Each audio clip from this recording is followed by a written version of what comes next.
পঞ্চম শ্রেণীর প্রিয় শিক্ষার্থী এসালদার স্যার ইউটিউব চ্যানেল থেকে তোমাদের সবাইকে স্বাগতম। আজকে তোমাদের জন্য আরেকটি নতুন ভিডিও নিয়ে এসেছি, গণিত মডেল প্রশ্ন। ইতিপূর্বে আমি 2টি সেট আমার ইউটিউব চ্যানেলে দিয়ে দিয়েছি। আজকের সেট নম্বর 3।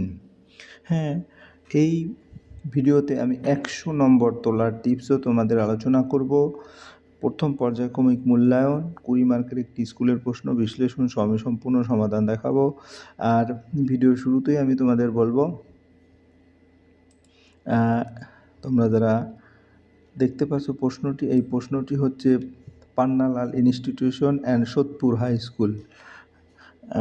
এখানে পূর্ণাঙ্গ যে প্রশ্নটি তোমরা দেখতে পাচ্ছ, যে কোনো প্রথম 1 দাগ নম্বরে দেখা যাচ্ছে যে কোনো 6টি প্রশ্নের উত্তর দাও, 2 নম্বরে হচ্ছে যে কোনো 4টি প্রশ্নের উত্তর দাও 2 মার্কের, এবং পরের যে প্রশ্ন 3 মার্কের 2টি প্রশ্ন উত্তর দাও।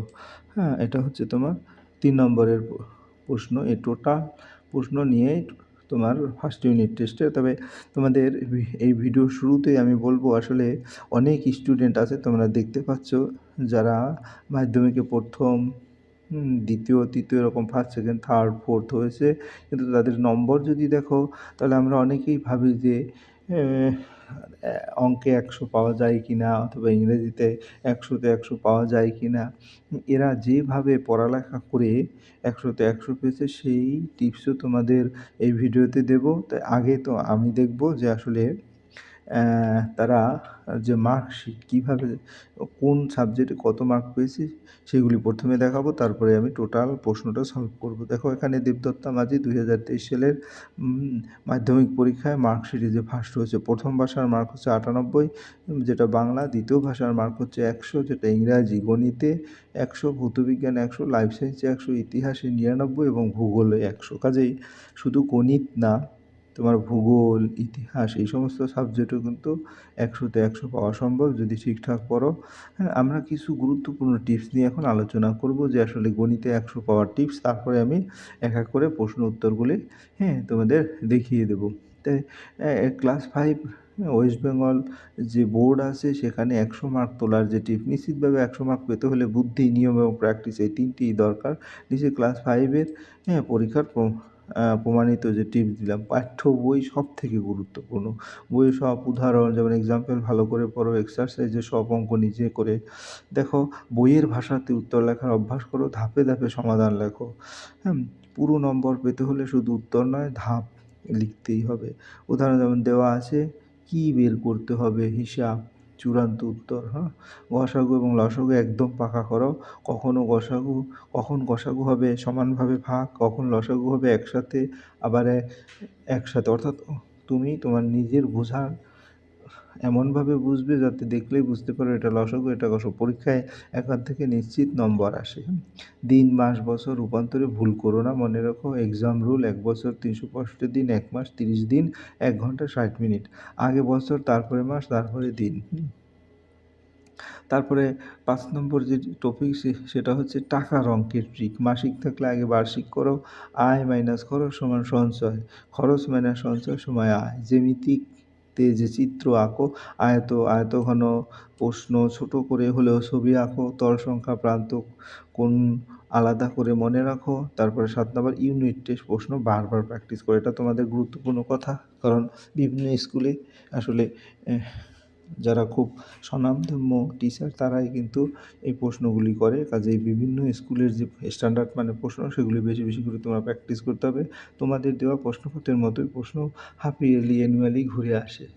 এরপরে সাধারণত ভুল যেগুলি এড়াবো, ধাপ না লেখা, বাকশেষ লেখা, ভুলে যাওয়া, বড় সংখ্যায় শূন্য কম বেশি করা, এগুলি ক্লিয়ার করতে হবে। পরীক্ষার আগে 7 দিনের যদি প্ল্যান বলি, 1 থেকে 3 দিন সব অঙ্ক প্র্যাকটিস, 4 থেকে 5 দিন ভুলগুলি ঠিক করা, দিন 6 নম্বর মডেল পেপার, দিন 7 নম্বর হালকা রিভিশন। ফাইনাল যে স্ক্রিপ্ট, সেটা বলবো পরিষ্কার লেখা, সঠিক প্লাস সঠিক ধাপ প্লাস একদম ঠিক উত্তর, তাহলেই কেবল তোমরা 100 মার্কে 100 পাবে। যাই হোক, এখন আমরা সরাসরি ভিডিওতে চলে যাব। প্রথমে বলবো, তোমরা যারা এখন আমার চ্যানেলটিকে সাবস্ক্রাইব করো না, এরকম সুন্দর সুন্দর টিপস পাওয়ার জন্য অবশ্যই চ্যানেলটিকে সাবস্ক্রাইব করে বেল আইকনটি প্রেস করে দাও এবং পাশে থাকো। যাই হোক, আমরা 1 নম্বরের প্রশ্ন উত্তর দেব। 1 নম্বরের প্রশ্ন যদি আমরা একটু দেখে আসি, ক্লিয়ার করে। 1 নম্বর, দুটি পরস্পর মৌলিক সংখ্যার লসাগু কত? মৌলিক সংখ্যার লসাগুতে আমরা জানি যে পরস্পর মৌলিক সংখ্যার গসাগু হচ্ছে ১, সূত্র লসাগু গুণ গসাগু সমান সংখ্যাদ্বয়ের গুণফল। তাহলে লসাগু হবে সংখ্যাদ্বয়ের গুণফল।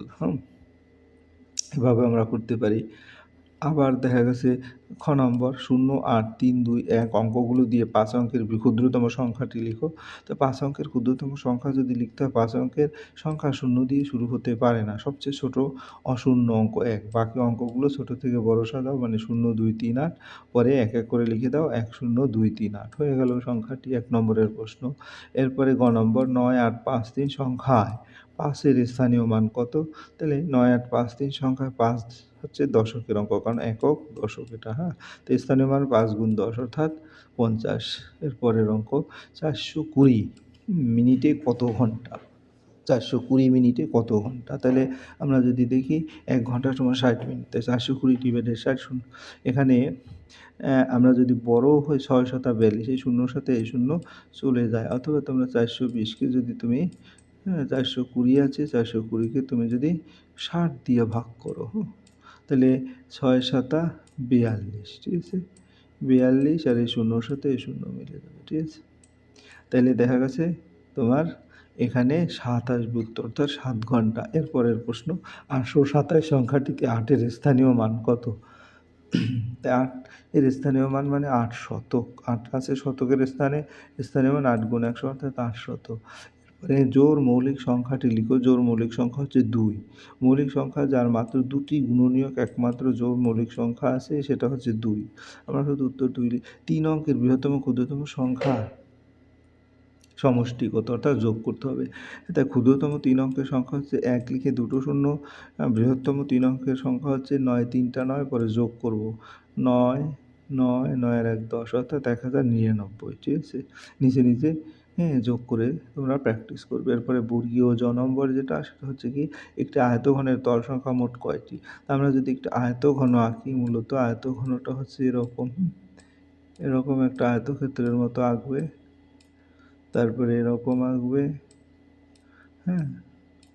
তারপরে এর সাথে এটা যোগ করে দিবে, এর সাথে এটা যোগ করে দিবে, এর সাথে এটা যোগ করে দিবে, এর সাথে এটা যোগ করে দিবে। তাহলে এই আয়তঘন দেখো তোমার উপরে নিচে বামে ডানে সামনে পিছনে, অর্থাৎ টোটাল ৬টি তল আছে। এরপরে আমরা চলে যাব পরের প্রশ্ন। পরের প্রশ্ন হচ্ছে কি ঝ নম্বর ৮, ০, ১, ৭ সংখ্যাগুলো দ্বারা বৃহত্তম সংখ্যাটি বের করো। বৃহত্তম সংখ্যা মানে সবচেয়ে বড় সংখ্যা আগে, তারপরে ছোটোটা, তারপরে ছোটো, তারপরে একবারে ছোটো। তাহলে ৮, ৭, ১০ হয়ে গেল ১ নম্বরের প্রশ্ন। এবার আমরা যাব ২ নম্বরের প্রশ্ন। যে কোনো ৪টি প্রশ্নের উত্তর দাও। ৫ অঙ্কের ক্ষুদ্রতম সংখ্যা ৩ অঙ্কের বৃহত্তম সংখ্যা থেকে কত বড়? তাহলে আমরা বিয়োগ করব। তাহলে ৫ অঙ্কের ক্ষুদ্রতম সংখ্যা হচ্ছে ১ লিখে ৪টা শূন্য, ৩ অঙ্কের বৃহত্তম সংখ্যা হচ্ছে ৩টা ৯। এখন পার্থক্য বের করি। ১০,০০০ বিয়োগ ৯৯৯ অর্থাৎ ৯,০০০,১ ৯০১। এরপরে ৯,০০১। এরপরে যেটা বলবো ৭, ৪, ২, ৭, ৬ দিনে কত বছর, কত মাস, কত দিন? তাহলে ১ বছর ৩৬৫ দিন, ১ মাস সমান ৩০ দিন। তাহলে এটাকে যে ৩৬৫ দিয়ে ভাগ করব, ভাগটা তোমরা ভালো করে করে নেবে। ২০৩ বছর আসে। ৩৬৫ দিয়ে যদি ভাগ করো, ৭, ৪, ২, ৭, ৬, তাহলে এখানে ২ দিয়ে যদি করি ৩৬৫ হবে ৭০০ তোমার ৩০, ঠিক আছে? এখানে ১২, এভাবে করে তোমরা কন্টিনিউ কমন নিয়ে তারপরে বিয়োগ করে তারপরে করে ফেলবো, অর্থাৎ ২০৩ হয় ভাগফল, আর ভাগশেষ থাকে ১৮১ দিন। তো ১৮১ দিনকে যদি আমার মাসে নেই, ৩০ দিনে ১ মাস, সরকারি ৩১৮, অর্থাৎ ভাগশেষ ১ দিন। তাহলে ২০৩ বছর ৬ মাস ১ দিন। এর পরের প্রশ্ন। পরের প্রশ্ন হচ্ছে কি ৪ এবং ৬-এর ৩টি সাধারণ গুণিতক লেখো। ৪ এবং ৬-এর 3টি সাধারণ, ৪-এর গুণিতক হচ্ছে ৪ একে ৪, ৪ দুগুণ ৮, ৩ ৪ ১২, ৪ ৪ ১৬, ৪ ৫ ২০, ৪ ৬ ২৪। আর ৬-এর গুণিতক ৬ একে ৬, ৬ দুগুণ ১২, ৩ ৪ ১৮, ৪ ৪ ২৪, ৫ ৬ ৩০। এখন সাধারণ গুণিতক মানে দুটোতেই আছে, অর্থাৎ ১২ দুটোতেই আছে। তারপরে তোমার ২৪ দুটোতেই আছে, ঠিক আছে? ২৪ দুটোতেই আছে। এরকম করে তোমার 12, 24 এবং 36, ঠিক আছে? 12, 24 এবং 36, এরকম 3টে সাধারণ গুণিতক পাবে। এর পরের প্রশ্ন 5, 2, 2, 0, 8 দিনকে মাস ও দিনে প্রকাশ করো। তাহলে আমরা প্রথমে 1 মাসে 30 দিন, তাহলে যে সংখ্যাটি আছে 30 দিয়ে ভাগ করব। 30 দিয়ে ভাগ করলে 1/7 মাস আসে এবং ভাগশেষ 8 দিন। তাহলে উত্তর হবে এটা, এবং তোমরা ঠান্ডা মাথায় এটা 30 দিয়ে ভাগ করবে। যেমন 5, 2, 2, 0, 8। আমি যদি ভাগটা স্টার্টিংটা দেখিয়ে দিই, এখানে 30, তাহলে 30 একে 30, ঠিক আছে? 30 ওই যে আমার প্রথমে 1 আসছে, তারপরে এখানে 2, এখানে 2, আর এই 2 নিয়ে আসবে, এবার 7 বার যাবে, 3 7 21, অর্থাৎ 210 হবে। হ্যাঁ, তারপরে আবার 10 আসবে, 1 0, এরপরে আবার আমরা কি আনবো, আবার দেখা গেছে তোমার এখান থেকে 8 নিয়ে আসবো, ঠিক আছে? তাহলে 8 না, এবার 0 নিয়ে আসবো, ঠিক আছে? আর এখানে কত আছে 210, এখানে এই 2, এটা তো 2, 2, 2, 2, তাহলে 12, 120, এরপরে যাবে হলো 4 বার, 3 4 120, তারপরে 8 থেকে যাবে, একটা 0 নেমে যাবে হয়তো, ঠিক আছে?